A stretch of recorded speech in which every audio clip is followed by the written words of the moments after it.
जय गंगा मैया। दोस्तों, आज जनवरी के माह में जब सर्दियों के दिन पीक पे हैं, आज मैं गंगोत्री धाम में हूँ और दुनिया से कुछ अलग किया है। दुनिया से अलग इसलिए है क्योंकि लोग जब 6 महीने सीजन होता है, यहाँ पर गंगा मैया की पूजा होती है। गंगोत्री धाम में मैं हूँ अभी, और यहाँ पर जब पूजा होती है तो सब लोग उस 6 महीने में ही आते हैं जब यात्रा का सीजन खुला हुआ होता है। मैं आज आया हूँ जब यात्रा का कोई सीजन नहीं है, और इत्तेफाकन आज की तारीख में इस साल यहाँ पर बर्फ़ नहीं है। लेकिन अगर मैं पिछले साल आज की तारीख में यहाँ पर आता, जनवरी के दूसरे हफ्ते में, तो यहाँ पर पैर रखने की जगह नहीं होती थी, पूरी बर्फ़ होती है। पूरा का पूरा बर्फ़ से ढका हुआ रहता है ये इलाका, और यही नहीं, इससे 100 मीटर नीचे तक भी जो हाइट होगी वो भी पूरी बर्फ़ से ढकी हुई होती है। तो आज मैं शीतकालीन अवसर पर आपको गंगा मैया के दर्शन करवा रहा हूँ। मेरे पीछे आप देख रहे हैं गंगोत्री धाम है, गंगा मैया का मंदिर है। इस समय की माता की जो डोली होती है वो सोमेश्वर मंदिर में होती है, जो कि मुखवा गांव में, यहाँ से लगभग 32 किलोमीटर दूर पड़ता है वो गांव, हरसिल के पास है। और वहाँ पर भी बर्फ़ पड़ती है, ऐसा नहीं कि वहाँ पे बर्फ़ नहीं पड़ती, वहाँ पे भी खूब बर्फ़ पड़ती है। लेकिन वहाँ पे 12 महीने पूजा होती है, तो इसलिए माता रानी की पूजा इंसानों द्वारा, मैं दोबारा बोलता हूँ कि माता रानी की पूजा इंसानों के द्वारा वहाँ पर होती है। अब यहाँ पर कपाट बंद है, विपिन भाई एक बार आप नज़दीक से दिखाएंगे। माता रानी के कपाट यहाँ पर बंद हैं, लेकिन ये कपाट अभी बंद हैं, लेकिन अंदर माता रानी की पूजा यहाँ पर चलती रहती है, और वो करते हैं जो कि पृथ्वी पर इस समय देवताओं का आगमन होता है। ये माना जाता है कि जब हमारे चारों धाम शीतकालीन प्रवास में होते हैं तो वहाँ पर देवता पूजा करते हैं, और पूजा कंटिन्यू चलती है, पूजा कभी रुकती नहीं है। इंसानों द्वारा हालांकि चेंज हो जाती है। आप लोगों को मैंने बद्रीनाथ में भी बताया था, केदारनाथ, यमुनोत्री, हर जगह यही होता है। तो आज मैं आपको मंदिर के कुछ उन अनछुई चीज़ों से मिलाने वाला हूँ। जैसे कि यहाँ पर आप लोगों को पता है कि भगीरथी नदी राजा भगीरथ की कठिन तपस्या के बाद पृथ्वी पर आई थी। जो हिंदू धर्म से जुड़े हुए लोग हैं और जिन्होंने बचपन में कहानी पढ़ी है कि शिव जी की जटाओं से गंगा जी निकली थी, भगीरथ ने कठिन तपस्या करी थी अपने जो पूर्वज थे उनकी आत्मा की शांति के लिए। तो मैं उनकी चरण पादुकाएं भी दिखाऊंगा यहाँ पर, जहाँ पर उन्होंने पूजा की थी, जहाँ पर उन्होंने तपस्या की थी। और पीछे विपिन भाई एक बार पीछे दिखाएंगे। आप पीछे देख रहे होंगे भयंकर सी एक पहाड़ी, इसके पीछे गौमुख है, और लगभग यहाँ से 18 किलोमीटर का ट्रैक होता है। हम 18 किलोमीटर पैदल चलना होता है, तब आप गौमुख पहुँच सकते हो। गंगोत्री में यहाँ से गंगा जी हमको बिल्कुल निश्चल भाव में दिखती हैं, लेकिन ऊपर से बहुत ज़्यादा बर्फ़ ही होती है। जब अगर आप गर्मियों में सीजन के टाइम वहाँ जाते खुलता है रूट, तो उस समय आप वहाँ पर जाएंगे तो वहाँ पर उस समय पानी मिलेगा। आज अगर आप गौमुख में जाएंगे तो आपको वहाँ पे पानी नहीं मिलने वाला, पूरी बर्फ़ की सिल्लियाँ जमी होगी जैसे ग्लेशियर की तरह। तो चलो गंगा जी की तरफ चलते हैं, और आपको मैं मंदिर के बाद गंगा मैया के दर्शन भी कराता हूँ।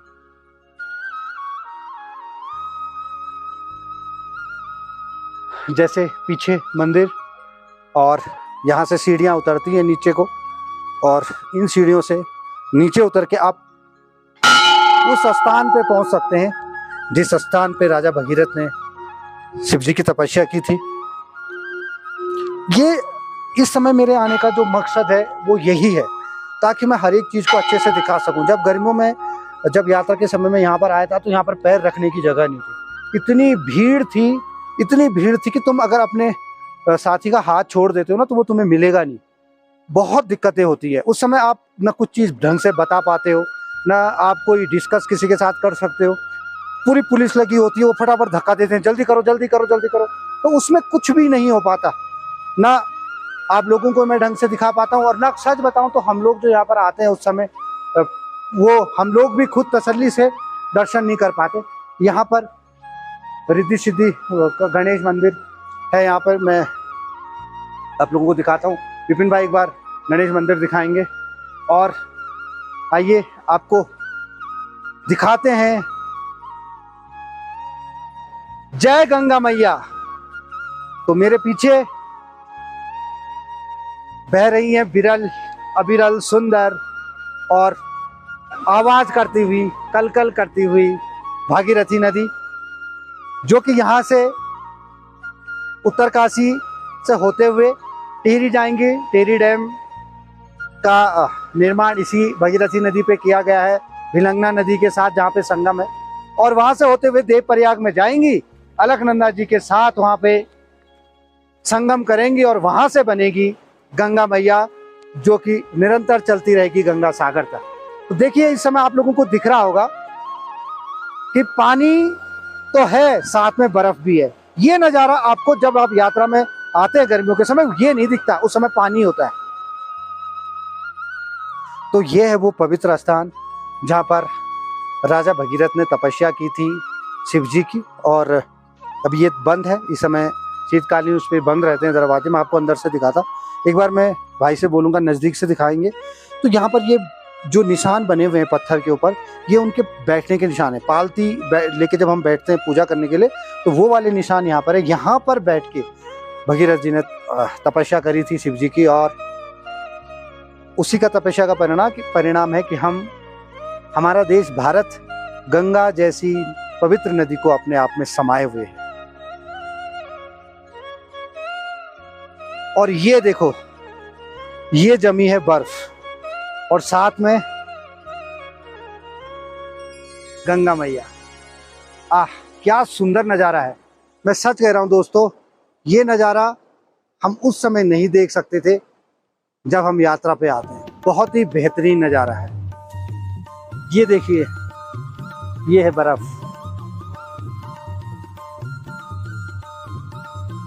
अभी इस साल बर्फ नहीं पड़ी है, अगर यही हो सकता है 8-10 दिन बाद बर्फ के अनुमान बताए जा रहे हैं। अगर बर्फ पड़ती है तो उस समय में यहाँ तक नहीं आ सकते हम, क्योंकि पूरा एक बर्फ का एक परत छा जाती है यहाँ पे, और ओस उसके ऊपर पड़ जाती है। तो आप नदी को, गंगा मैया को बिना किसी पुल के यहाँ से वहाँ पार कर सकते हो उसी बर्फ के ऊपर बड़ी आसानी से। इस बार जैसे कि हो ही रहा है पृथ्वी में, हर जगह ग्लोबल वार्मिंग की वजह से प्रॉब्लम आ रही है, तो अनप्रिडिक्टेबल वेदर हो रही है। तो आज तक ऐसा कभी नहीं हुआ कि जनवरी की आज 13 तारीख हो गई है और अभी तक यहाँ बर्फ नहीं पड़ी है। तो ये दुखद बात भी है, लेकिन चलो हमारे लिए एक अच्छा था कि हम यहाँ तक पहुँच पाए। अगर बर्फ पड़ती तो हम यहाँ तक गाड़ी नहीं ला पाते और हम नहीं आ पाते यहाँ तक। ये पूरे जो पेड़ आपको दिखा, ये देवदार के पेड़ होते हैं और बर्फ में यही सरवाइव कर पाते हैं। बर्फ में क्योंकि ये नुकीले होते हैं, बर्फीले बन इनको बोला जाता है, तो इनके ऊपर बर्फ टिकती नहीं है। जैसे बर्फ पड़ती है, बर्फ नीचे गिर जाती है, तो ये यहाँ पर सरवाइव कर पाते हैं। जो चौड़ी पत्ते वाले पेड़ होते हैं, हो सकता है कि वो ठंडे प्रदेशों के हों, लेकिन वो यहाँ पर नहीं हो पाते, क्योंकि यहाँ पर लगभग 4 महीने बर्फ रहती है। अब मुझे नहीं लग रहा कि इस बार रहेगी, क्योंकि अभी फरवरी और मार्च, हो सकता है थोड़ी बहुत अप्रैल तक रहे, तो इस बार कम रहेगी। बाकी यहाँ पर सारी फैसिलिटीज़ दी गई हैं। अगर आप लोग यहाँ पर आते हैं तो जैसे मंदिर से लगभग 500 मीटर दूर पार्किंग है, वहाँ पर आप अपनी गाड़ी खड़ी कर सकते हैं। पेड पार्किंग है, वहाँ से आप पैदल आ सकते हैं। मैं भी आपको वीडियो के लास्ट में दिखाऊंगा कि कहाँ पे आपने गाड़ी पार्क करनी है।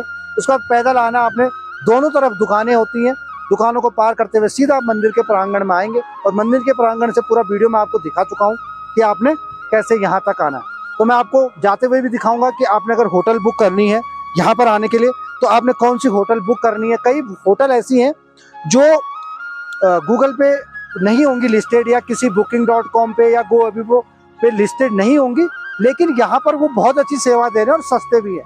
तो मैं इसी वीडियो के डिस्क्रिप्शन बॉक्स में आपको बता दूंगा नंबर उन होटल्स के, आप उनको फ़ोन करके बुक करके आ सकते हैं।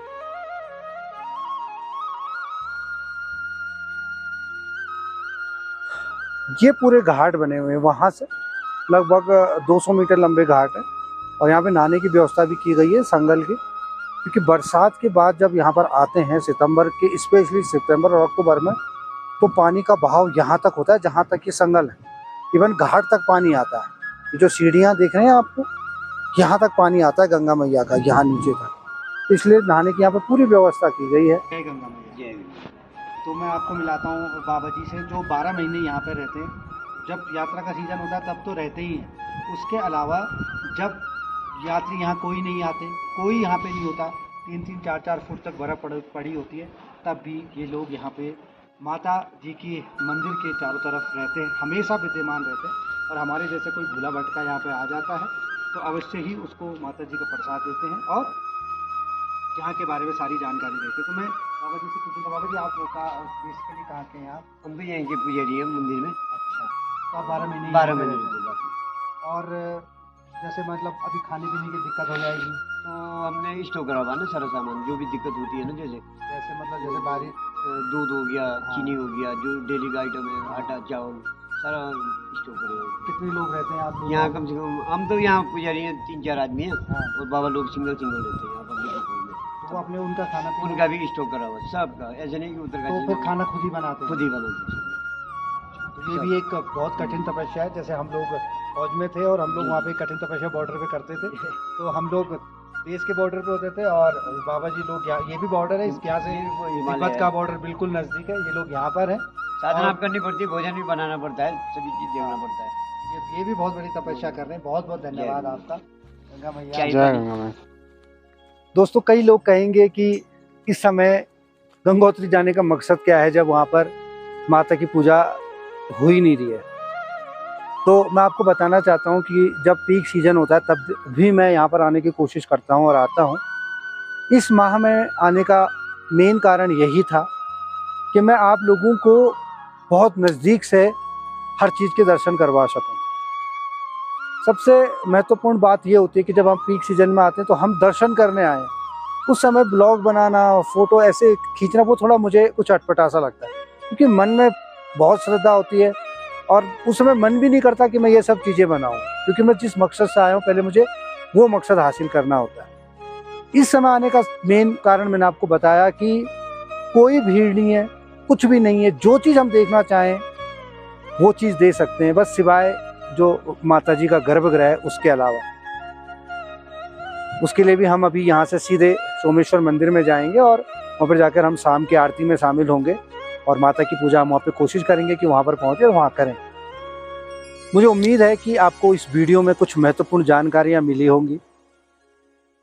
अगर आपको ये वीडियो अच्छे लगे हैं तो प्लीज़ अपने फ्रेंड के साथ इसको शेयर कीजिए। चैनल को अगर आपने सब्सक्राइब नहीं किया है तो प्लीज़ आप सब्सक्राइब करें, और ये आप शेयर तभी करें जब आपको इस वीडियोज़ ये अच्छे लगते हैं।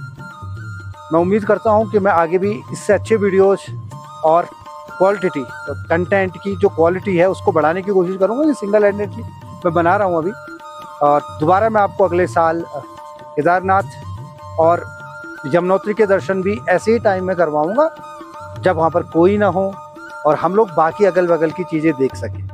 बाकी जब यात्रा का सीज़न होता है तब तो सब लोग जाते हैं और उत्तराखंड के इन 4 धामों की यात्रा करके अपने जीवन को सफल और सुखमय बनाते हैं।